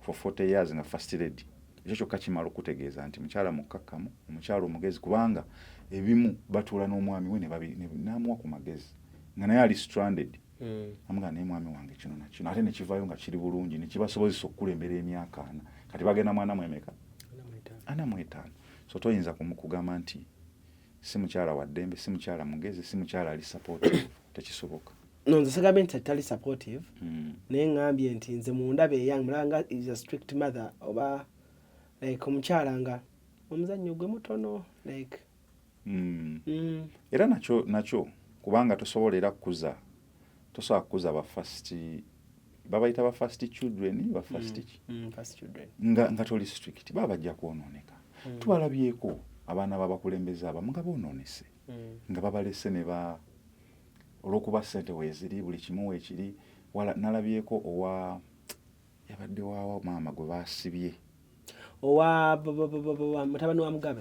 mutabani wa Mugabe kati oba yasse muwala omuwala yafiiridde mu maka ge abamu obuyinza babukozesa bubi olwokuba bali muki kati oba weetaaga strict mother okukuza okulaga nti kino just bwekiri naye tuli bantu nga bali kubanga oba okimanya enkyawo n'abatoliiwo bano abaana be bajja okubeera oba wamukuza bubi tajja kusobola kudda mu bigere ebyo so nsuubira nti ali strict ng'omuntu ate nga maama asobola okukuza obulungi abaana ne bavaamu nga bwe bali tetubeegombesa naddala era ne mugwanga batono abamuyisa mu kamwa Diana Patience era kubanga tumuwulirangako actually juzi nalaba General MK yali yeetwala ne Baryomo Baryomonsi Chris Baryomonsi n'avaayo n'amugamba omusajja mukole ki muleke yamuyita n'amugamba era General MK yavaayo n'atweetinga n'agamba maama wange taba kuŋŋamba ggwe badde nja kukulaga kitegeeza nti asobola n'okuyita abantu n'abali consiling sa n'agamba oli muleke she's peaceful era tomuwulirangako mu kino ndowooza nti as a strict mother ate ali peaceful ate omugezi kyekimuyambye okubeera first lady for 40 years ogwo nagwo mulimu mulala okubeera first lady mulimu mulala nnyo olaba naawe Alan bw'oba olina omukyala simanyi oba tomuyina oba omuyina but just in case mukyala wa Alan Cruz ogwo nagwo mulimu mulala just Alan Cruz newaba serebu nti oba mukyala wa Alien oba mukyala wa Chameleone oba Bobby Wine that is another job kati ate olo first lady n'okubeera resilient olina okubeera omukozi olina okubeera critical strict byonna olina okubeera ng'oli full package okusobola okutuulamu eyo entebe nene nnyo. Okay kale awo nga tuwunziseewo tujja genda ku story yaffe era kayigenda okusembayo then tujja kusembyayo Haji eri nga tumaliriza nga tumukongratulatinga Haji Muhammad Sebufu nga tumaliriza tugende ku ekyabadde Iran nalabe gavumenti ya UAE ng'egamba nti omuntu yenna anaakwatibwa mu UAE ng'ayogera ku kiri mu kuhappeningayo wakuwa fine ya $10,000 tugenda omulamu katono nnyo bwe tukomawo afa abamu abatabimanyi olutalo lwavudde ku ki batuga Sheikh yattiddwa simanyi oba kiri confirmed kiri confirmed ne Iran ya confirming ne Iran ya confirming yennyini. Okay, so tugenda omulamu katono nnyo bwe tukomawo tutandikira awutava. Tukwaniriza ku Kasirye Breeders Emitiana wogenda okusanga ennunda y'ente eri ku mulembe n'omutindo omulungi. Ente zaffe enteeketeeke era nga za lulyo omuzungu z'ayita pedigree mu bika eby'enjawulo omuli Flick View, Holstein, Friesian, Ayrshire wamu ne Jersey breed ezigenda okuwa amata okutuuka ku liita 36 ne liita 46. Jangu ku faamu yaffe oyiga okulunda ente z'amata osobole okwenogera ku nsimbi. Bw'ogula ente zaffe z'amata ng'era oyize n'okuzirunda ky'oteekamu ky'ofuna. Tukubire ku noti 7556 osobola n'okutugoberera ku YouTube oba TikTok n'osobola okumanya ku byonna ebikwata ku kulunda ente z'amata. Okay, kale mukulikireyo ddala. Anko Kalibbala. So Soko otubuulire ensonga bwe zaatambudde byatandise ku towards the weekend byatandika ng'ebyokusaaga nga tulaba Trump awoninga. Era newoninga ensi z'omu Gulf countries zonna ezina base. Ate olwo video obulala bwendaba nga ba Pakistan abali mu kuba base za America abazirumbye ne bazikuba anansi. Yabadde nsiki. Mbirabeko ku macha mama sijjukira. Ekintu ekyo kyavudde ku ki? Kubanga nakulaine ku TikTok ng'ogamba bukyanga naye saagala twekubire. Kyavudde ku ki? Olutalo. America emaze ebbanga myaka gyayo gyonna nga egugulana ne Iran. America egamba Iran ekola eweesa ebyokulwanyisa bya nuclear. Ebyokulwanyisa ebyo tebabikkiriza mu mateeka agafuga ensi zonna kubanga byabulabe bisobola okuzikiriza ensi in a second. Kati bagamba nti ensi ebebiweesa ebevudde ku ndagaano gye bakola. America yasembayo okukozesa nuclear ng'ekuba Japan ogijjukira eyo gye bagamba mbu ye baleeta n'obuuso buno. Eyo nzibu nyeegi ba Japan paka nakati bakyakifiiringa. So yabulabe nnyo. Kati ekyo wekyavaawo ne bagamba tetuddamu kwesa byakulwanyisa byaki bya nuclear byabula bijja kuzikiriza ensi. Kati America kino teba tekyakikulaga naye eba teyagala nsi zikola nuclear. Of course nga super power eba teyagala bantu bagivuganya. Iran ze zimu ku nsi ezina nuclear plants. Ennyingi. Iran ngagga. Iran singagga tosobola kukola byakulwanyisa bwebityo ng'oli mugagga. I mean ng'oli mwavu. Iran ina amafuta. Zimu ku nsi ezina oil reserves ennyingi. It is among the top 10. Simanyi bulungi mwegwenza n'okubeera mu top 5. Era ina neyo Gulf ina omugga ogugiyita Kaawe. Gwe mugga ogusinga okutambuza emmeeri ezireeta amafuta ensi yonna geekozesa. 75% y'amafuta getukozesa nege watadde mu motoka yongojje agasinga gayitamu eyo Gulf ya Iran. Kati no bagigadde olw'olutalo era oyinza okulaba wano nga gazze ku kiwaya. Eyo oyinza okulaba wano nga gazze ku kiwaya n'okusoba kubanga olutalo lwagigazza. So America ebbanga lyonna guno si gwe mundi ogwasoose okulumba Iran. Alan lindako wengenze ku Google wano bangambye as of late February 2026 the price of petrol in Iran is heavily subsidized and among the lowest. Bagamba it is $0.03 US. Ontegede? Iran lita lita ya mafuta egula 0.03 kumbe galinga gobwerere. Bagayina mangi, bayina amafuta mangi. Wow, nsingagga bayina sente kyola bakola ebyokulwanisa ebyo.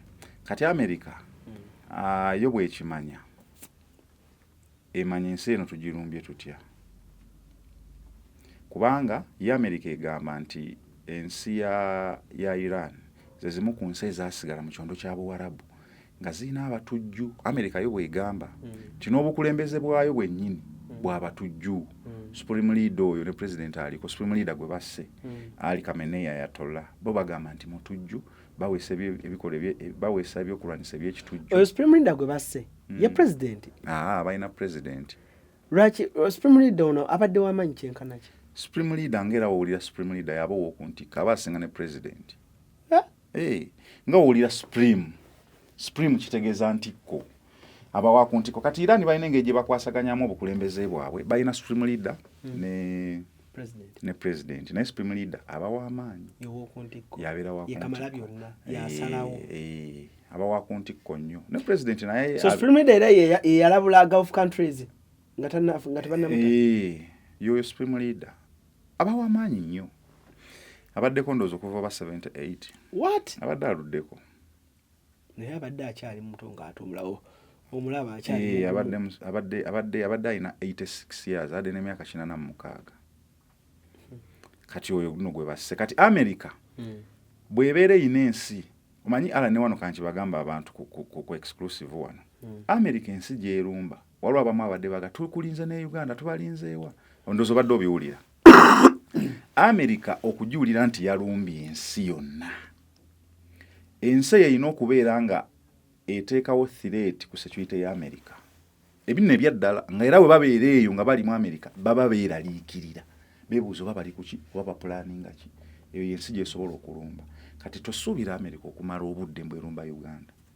nga we nalabye abasinga we boogera tubalinze n'eno balowooza mbu balumba lw'amafuta no si lw'amafuta nakyo mwekiri kubanga ne business nakyo mwekiri naye ekisinga obukulu kasita America emanya nti okubeerawo kw'ensi eyo oba omukulembeze w'ensi eyo kiteekwa okutya ku security yaabwe mu buli ngeri yonna bateekeddwa okulumba oba kasita bamanya nti gwe enkolaganayo ne ba enemy baabwe ba enemy ba America oba ne ba enemy ba Bulaayo ba UK nti gwe okukwatagana nabo nakyo kiyina engeri gye kibawa amaanyi okwongera okwagala okusinga America mu ngeri yonna era mu bya business oba mu bya security era bakulumba okitegeera kyova olaba nti balumbye ensi ez'Abawarabu nga bagamba nti zirimu abatujju kubanga baba batya nti abatujju basobola okukola tax kuki ku America okulumba Iran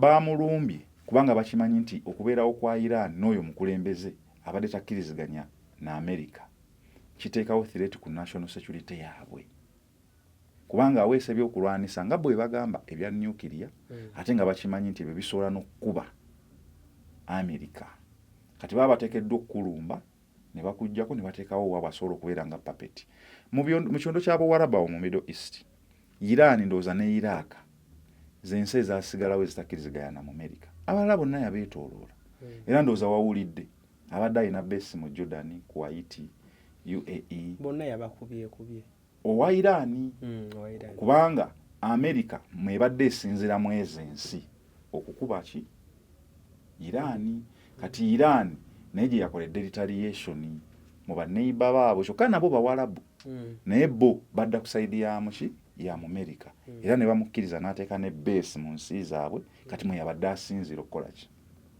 okukuba ne ku nnyanja eno gyatadde USS Abraham Lincoln emmeri esinga okubeera ey'amaanyi mu nnwanyi okitegeera gye yasitudde kati akolagana n'ezo ensi n'alumba katawawawa era Iran ne Iraq kuba ne Iraq nagirabye ng'emuyambako ebizungiriza ebimu ebyabadde biyita ne drone zadde ziyita mu bwengula bwa Iraq zigende zikuba Iran yabadde azikuba nga tezisala ye yamuyambyeko ndowooza yekka abalala bonna bakolagana n'America naye nga kwe kiva nti bali baagala peace tukolagane ne superpower nti akusinga kukubya ne gwokola ki gwokole sente zo mu mirembe gwekola sente zo ffe katukole ebyaffe Saudi Arabia tubeere peaceful tetulina buzibu n'America tetulina ki gwe wa Iran oba obeera n'obuzibu naye ffe tetulina buzibu kubanga bo bakimanyi nti ye superpower kiggwa kitya kati wekiggwera bugenza okukya nga Iran emaze okuwanika flag balina flaga yaabwe myufu nga bona alaba flaga ya Uganda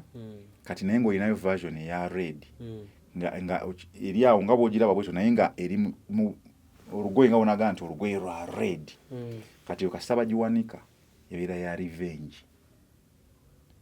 Kati bajjeeyo ziri zonna entuufu ne bawanika ezo nga bagamba revenge. Bakubye okuva we basse Ayatollah, bakubye jjukira bali olwamusse bwe bati ne bamusikisizaawo omulala. Okitegeera era naye bamuyita Ayatollah wa layini ye ne bamusikisizaawo omulala. Kitegeeza komandi esigala egenda. Ate bano kye bayina Abawalabu nti bo olutalo nga luno naddala mu kisiibo obeera ofudde nga mata nga mujulizi. Okitegeera era bakugamba Ayatollah yadde wabaddewo empuku ez'amaanyi ziri underground teyazigenzeemu. Era meeting gye yabaddemu gye babakubiddemu ne basajja Minister of Defence, Head of the Security Council baani bafudde nga bamaanyi ddala. Yabayise nga naye akimanyi nti bamulaba kubanga yabayise mu office nga wotutudde wano nga satellite zibalaba eza Israeli ne America. N'abayita n'atuula eggulo limu nalaba ka video ke waliwo omwana omuto yajja n'amugamba mukama wange mwana muto baana bato maye Abawalabu baba n'abaana abagezi. Namugamba mukama wange kati tuwulira nti bali Abamerika bagenda tulumba. Of course America emaze okulagira okugamba nti tugenda lumba ne Israeli. Katogenda kwekweka. N'amugamba sigenda kwekweka. Ngenda beerawo wano. Wabula kye nkusabira okule osome weekuume njagala obeere engineer. Then oliving life yo kabudde bwe bunaatuuka ng'okaddye ofe. N'amugamba kale genda tofaayo. Awo wennyini teyavuddewo mu office nga n'abasajja be weebali kati ye aba afanga mujulizi. Omwana gwe yabigambye teyavuddewo. Mwana ye n'ageebo ne bavaawo naye ye awo wennyini mu office ye we yabadde. Kati oli ali ggulo limu kati enkeera yali Friday kati enkeera ku Saturday n'ajja n'abasajja be ne bavuga ne bayingira mu office ndoza nga balina be bateesaako. Kati Israeli ne basportinga kubanga of course ebejje ba trackinga ne basindikira ebizuka ne bakuba ku terana ku makaage ne bakubawo bonna ne bafiiramu. Ebizuka biba bifuukuula Alan ba ebiri wansi ne kibizza kungulu ebiri kungulu ne kibizza wansi biba by'amaanyi ate nga spot on babe ebeera ku target. So ne bamuta naye ekiddako ogenda kuwulira wa Iran. Jukira Iran kyesinga okuba nakyo eky'amaanyi eyina ze bayita hypersonic ballistic missiles yokka yesinga okuba nazo ennyingi ziddukanga kibunoomu nti okugiraba ebe kutuuseeko ate tezirabika na zino counter measures zino ezizikwata si kyangu zisobola okudojinga ezo gundi. So kati baziggyeyo baziwanze. Nawulidde nako nti baweerezaayo nnya ku lyato lya Amerika eryo lye bayita USS Abraham Lincoln lye basinga okwesiga eryo lye baatutenewa amadduro nga bamukwata eryo kasalivaayo olutalo luba lw'amaanyi. Nawulidde kubanga baalisembeza liri kumpi awo. Nawulidde nti nabo baalisindikidde. Kati mpulira amawulire agamu gagamba baalikosezza amawulire amalala gagamba lye protectinze kati sinnakakasa bulungi naye baziggyeyo ezo. Kati batandise okuzisindikira buli akolagana n'Omumerika. Naye kati ffe bitukwatirako wa Alan. Oli ajaga lwaki mu bitunyumiza. Ffe bitukwatirako nti economy nga bwe nkugambye ekintu ekisinga okutambuza ensi eno mafuta na busuubuzi. Era amafuta ge gafueling era obusuubuzi kubanga ebyobusuubuzi byonna bitambulira ku mafuta. Saazi Dubai nzigale. Ekisaawe ekisinga obunene mu nsi yonna awe Dubai kigali. Abantu batambula ennyonyi zayimiridde kubanga oba okabuusabuusa nga bakabalula.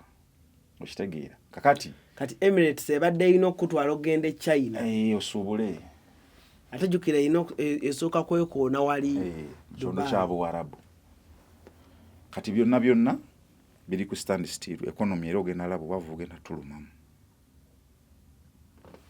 Lutalo luli eri terutukwata na kombu nolaba we lutuyingira amafuta gayinza okudda ku gumwezi bono budde gali mu 4-5 gayinza okudda ku gumwezi mu period etali yawala kuba gagenda kubeera nga tegakyajja bulungi gayitaawa gasinga ensi yonna gekozesa gayitaawo ku Iran yagaddewo yalangiridde gyo naga katantale muntu aleeta meeri ye tugenda gikuba mbonona mafuta nti otwala obonona tugenda gikuba. So awo tugenda okufunira problem nti economy egenda kutaataganyizibwamu. So anyway nga tumaliriza program yaffe y'olunaku olwaleero congratulatinga musajja waffe Haji Muhammad Sebufu. Oyinayo ebigambo biwandyagadde omusango gwo ye by the way nga tukyali awo Haji Sebufu bampadoninze batya kati kankuyitiremu mangu mu 2015 Haji Sebufu atunda motoka ku Payine mukyala gwe bayita Donna Betty Katushabe yajja n'amugulako emotoka Primo nga ya banja yali ya 17 million n'amuwako 8 ne wasigalayo 9 million. Bino tetugamba mbu kubanga kyazuuka ne bamusalira n'omusango. Omukyala ndowooza n'afunamu obuzibu mu kumusasula oba tebakwatagana bulungi mu period. Ono n'amusindikira abantu ne bamuwamba bakiyita kidnapping. Gwo nagwo musango. Actually kidnapping with intention to kill ogwokusinga kuba kufa oba mayisa.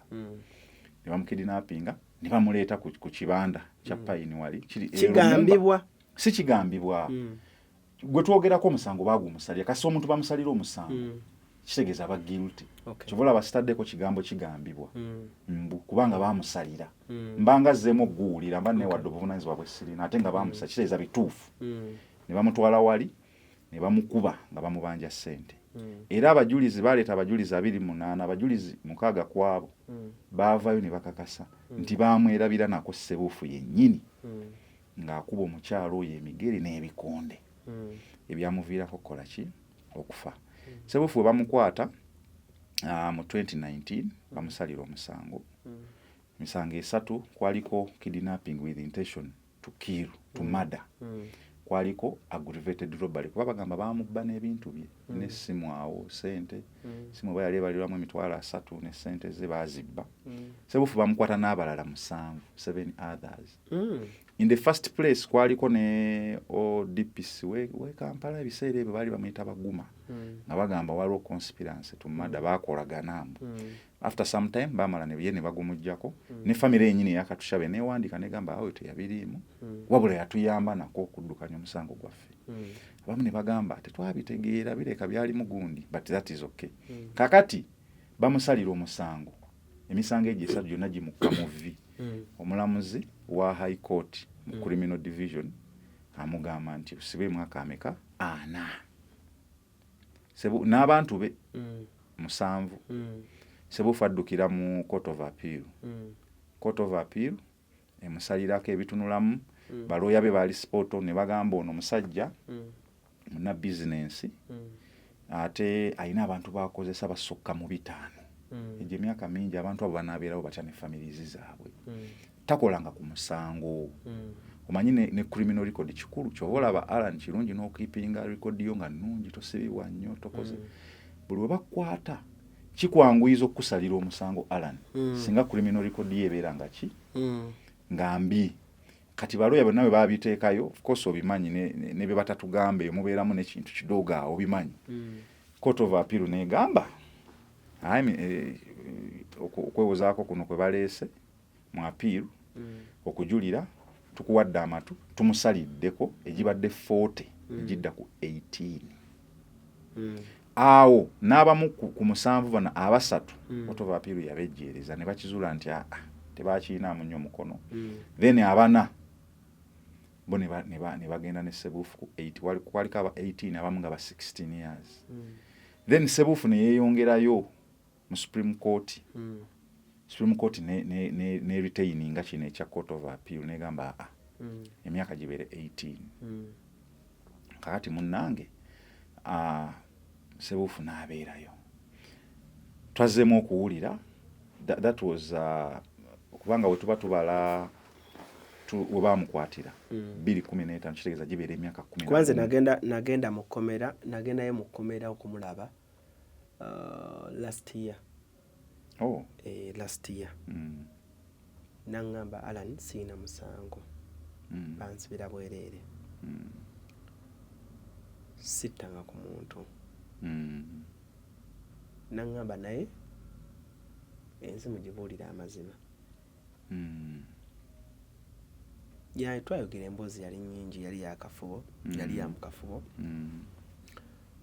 nevaayo naye naŋŋamba bulira ensi amazima nti sittanga ku muntu naye ekintu ekirimu abantu nga bagamba relative waabwe yafa kibamu emotions n'obulumi bungi so I never talked about it mu ngeri yonna because tomanya family z'abantu gyoba olumya okuleetera obuzibu but namulabako so nabadde a little bit happy kale finally kuba yaŋŋamba naye ng'akaaba amaziga mangi nnyo ngamba mutabaniisi asatta muntu kikubuulira amazima satta naye mboneredde ekimala nkoze buli kimu nemereddwa okuva wano nanga naye Allah yamudiddemu now after 11 years nga we nkugambye emyaka 11 mingi after 11 years ate gitaliiko misala kiro ate kooti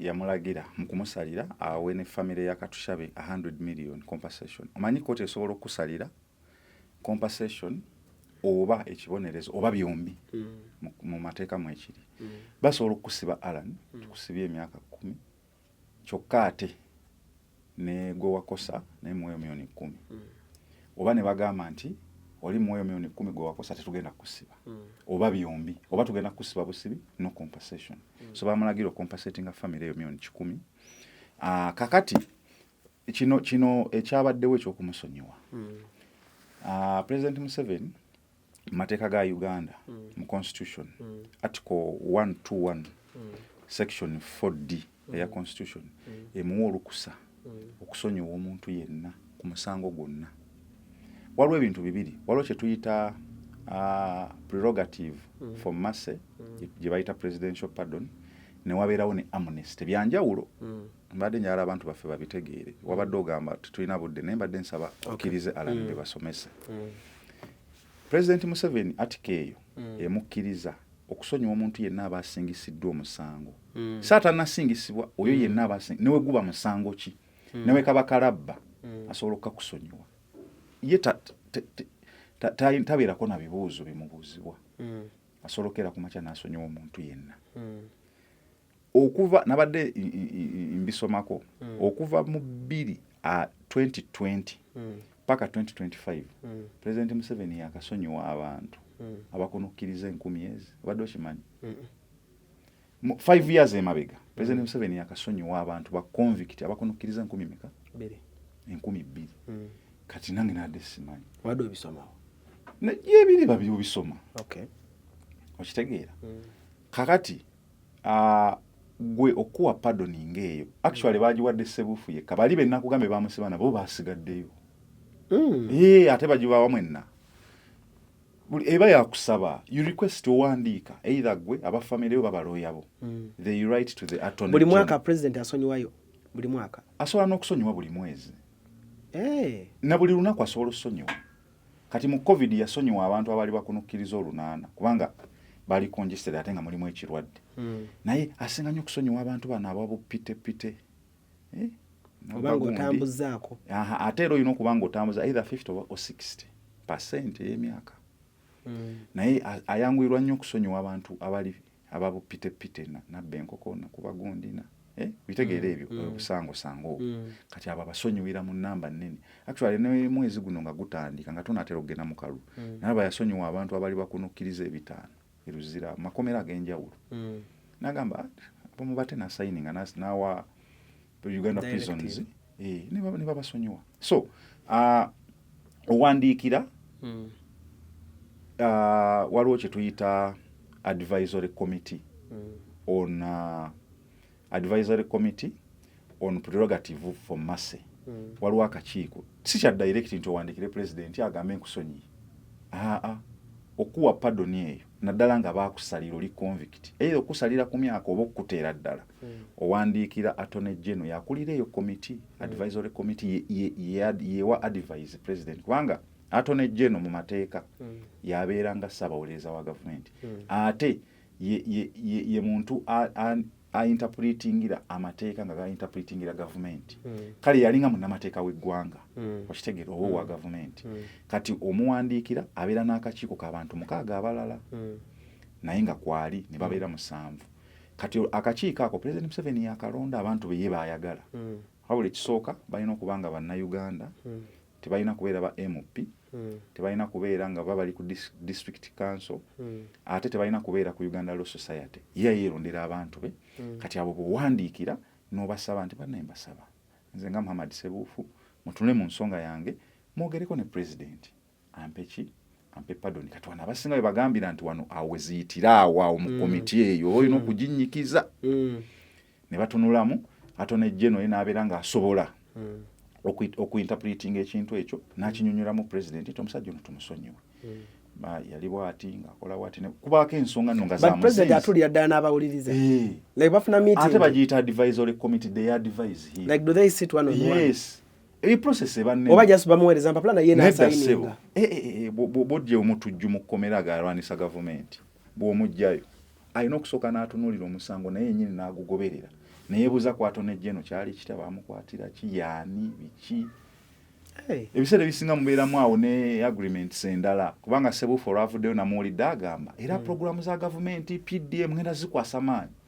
kitegeeza bakutuuza naawe n'obaako naawe byolayira so si kitono basobola okutuula meeting naye agamba ne family y'omugenzi alira dotula nayo yes mutuulira ddala meeting ne president ayinza omugamba kati family y'abali kati atone General ngamba omusajja naye musango gw'amasinga kati family y'abali kati atone General ate n'alyoka addayo na committee ne boogera ne Muhammad Sebuufu ne mugamba kati president yagala ate family y'abali nti kala abo nja kwogera nabo I compensate them naye nja kwogera nabo oba oli awo nabo ne babengejinga si kitono kati kwayo capital offense wetyo si kitono mukwano bayinza otula meeting eziwera era kibeera mwaka sente kwowulira okitegeera Alan bambamu compensating family waba wakiri 10 nene 107 president ne bamutwalira consent ya family nti waine family yagambye kisoke wabanga asobola okukola kino na kino kati byonna bitunula of course ne waba tabitunuddeemu amateeka gamugamba akute asobola okuta naye ekyensuubira nti engeri kaali omusajja ow'ekisaasa sai alabika atunulira side zonna kyekiteekesawo naye advisory committee okitegeera kati eyo gye bayita prerogative for mercy eyo ekola ku bantu nga bakusalira kyokka tekola ku muntu gwe bataasalira kati ne wabeerawo ne kye tuyita amnesty amnesty yeyo gy'owuli actually mu 2000 mu 2002 President Museveni yateekawo ne kye tuyita Uganda Amnesty Commission eyo yo esonyiwa abantu nga toli convicted naye lwakuba esonyiwamu bano abanjagala kusuula gavumenti ndi muyeekera okitegeera ndidde mu nsiru abo we batyo nga olaba bano abanuupu abo bateekako emisango basuula gavumenti bali mu military biki rebel abo eyo yo talina gwe yeebuuzaako gwe kasita ogenda mu maaso ge n'omugamba nzikiriza musango gwange nga bwe walabako abanuupu bali basanya bajjukira abo we batyo kati bagiyita amnesty nono gundi Moses Ali naye yagiramu amnesty jukira yali ayeekera no government Moses Ali yali muyeekera yali jukira yali mujasi wa Amin kati Amin mukumugiraawo balwanyo obotaawo biki titokero Museveni olwajja n'asinzira nga Sudan awo nga wasinzira okuba nga muyeekera kati amnesty gye mutuulamu nagamba kusonyiye era bangi nnyo ku eyo yeetera nnyo okukola kuba badde abayeekera okusinga n'abalwana gavumenti byo teriiko nti oba oli convict obadde mu kkomero bakya kasokkiriza nti nzikirize mundu nzitaddewo taata tukole abasinga ku boya bayingiza mu gavumenti bameja kigundu bonna baali ba ADF baawa amnesty yebakolako era bagamba okuba yatandika mu 2002 okutuuka kati eri mu bantu emitwalo ejja beesonyiye okitegeera so ekyo nakyo kiri awo kati kankuweeyo example endala president omuntu gwe yali asonyiye nga w'amaanyi waliwo omwami gwe bayita Kulisirwa Kasisi waliwo muwuliddeko erinnya waliwo liwuliddeko Kulisirwa Kasisi oyo yali security minister w'Obote 2 kati jukira Obote 2 eyo government Museveni gye yayeekera direct kati wakati wa 82 jukira okutawula watandika 1980 kati wakati wa 82 bagamba nti omusajja oyo yakulemberamu nnyo Kulisirwa Kasisi okutta kw'abantu bangi naddala bali ku side ya Museveni. Jukira Museveni kati obudde bwaba muyeekera ali mu nsiko kati mwabali mu gavumenti mukola buli kisoboka okulaba nga either mukwata abantu be either mbakozesa nga leverage nti owaye tukutte oba sister oba baana bo baki kyobola bantu abayeekera abo atuuka okulwana abaana babafulumya kuba bakimanyi tayagala mukwate muntu amukwatako nnyo omukakkanya mutima kati oyo Chris Lwakasisi yakikozesa nnyo era President Museveni lumu yali ayogera Alan n'agamba nti Chris Lwakasisi oyo yatta abaana be babiri lwakuba abantu bagamba nti tebaali biological children naye baali baana ba muganda be naye nga abaagala nnyo kati kyamuluma n'agamba singa anaamaliriza olutalo ng'aluwangudde olw'ekiyeekera omusajja oyo agenda kumukolako revenge yakumuteeka kalabba okitegeera kati bamaliriza okuwangula mu 86 Chris Lwakasisi bamukwata era mu 89 nga bayisawo emyaka 3 ne bamusalira gwa kalabba ne bamuteeka eruzira ng'alinze kutugibwa kubanga Shegira musajja yali amwinako obusungu buyitirivu kati President Museveni agamba mu 2009 bamutwalira olupapula jukira akalabba yasembayo kale okuteekako omukono nti bakakuteekeko kakyaliwo weekali mateeka ga Uganda akalabba weekali era baba tebanakakuteekako webaze Katonda naye gyekali abantu abamu balowooza tekaliiwo tekavangawo jasula kubandooza tebakateekako bantu naye mu mateeka gyekali 2009 bamutwalira olupapula namulaba ng'ayogera nga yali ayogera ku independence ya last year n'agamba nti bamutwalira olupapula sayininge n'alutunuulira bw'ati omusajja amaze emyaka 2 aliruzira alinze kuttibwa bamusalira dda kalabba n'atunuulira olupapula nga sayininga tumutte 2009 olwo ng'ali mu myaka ng'emeka Lwakasisi simanyi oba yali mu emeka ayinza okuba yali nga mu 6 tebaali bakulu nnyo wali we babeerera ab'amaanyi ne Museveni yafuuka president ng'ali mu 4 oba 3 tebaali nga bakulu simanyi bino ebiseera olaba ngera olaba banyamutolo baani bali mu gavumenti nga batoye n'agamba musajja ono mutte n'agamba atekyetaagisa byonna bye yakola naye yali aprotectinga gavumenti n'amusonyiwa n'agamba actually musonyi n'omusonyiwa musajja ne bamutwalira amawulire alinza okuttibwa Lwakasisi ne bamugamba pulezidenti betwali tumutwalire lupapula kusayininga ottibwe agambye akusonyiye busonyi naga wangi bakote ne bamugamba agambye akusonyiye bakote kubanga osobola omusonyiwa n'omuggyako ogw'okufa noga amayisa naye agamba nkusonyiyidde ddala bakote omusajja ne bamuta essaawa ya kakati yamuwa n'ekifo mu gavumenti ye senior presidential advisor akola ali mugundi njerabidde gyali ne senior presidential advisor inamuwa n'omulimu bakkano mande baani so si kipya hano sebuufu tebirina direct kale of course yatta omuntu biki naye alina ne basonyiye benyumira okukyazaako nannyumizaako emboozi eyo mu byaddala alina ne basonyiye kati nga Lwakasisi nga ebikolobero yabikola ku ye yennyini amusonyiwa kati ate olwo mu sebuufu so bibeeramu mu gavumenti bibeeramu president azasonyiwa abantu banyi kugambye emyaka 5 bagamba yakasonyiwa abantu bakunukkiriza 10 meka in 5 years nga wakisa nze mba naasonyiye naye nga wankole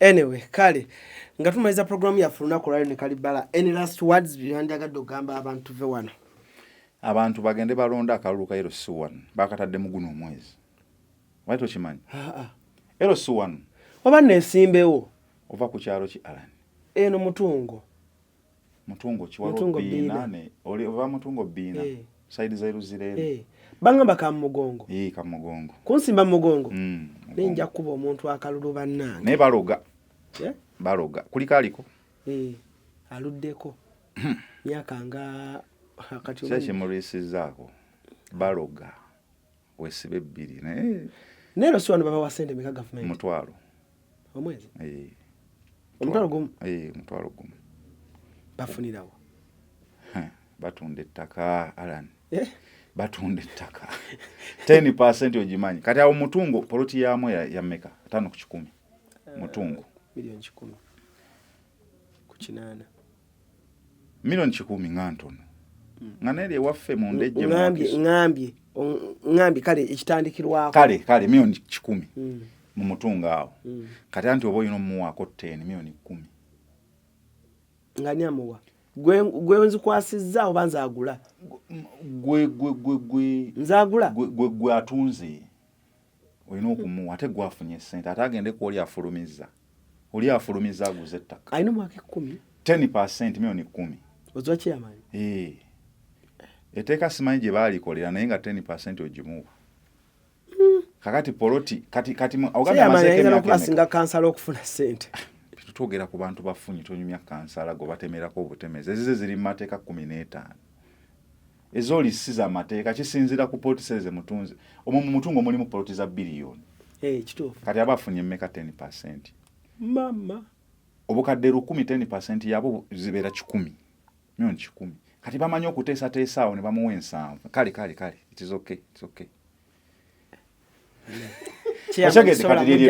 kati sobola mujjawo kyeyankulese so kati kankulinda otukutukireko bukutukisi naye kyeyankulese omusajja akutta so Alan abantu bagende beesimbewo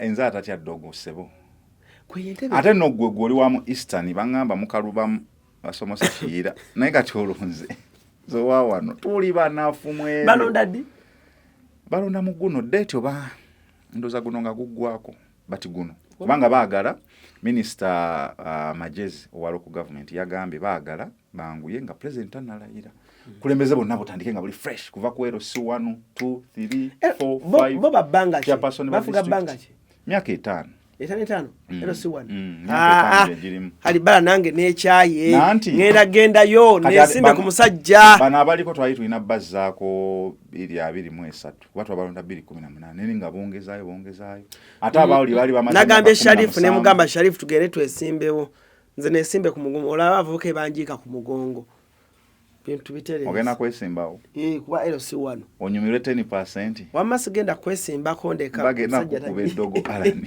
for now sagala kusukako ado bannange ladies and gentlemen but for now musevulungi mwera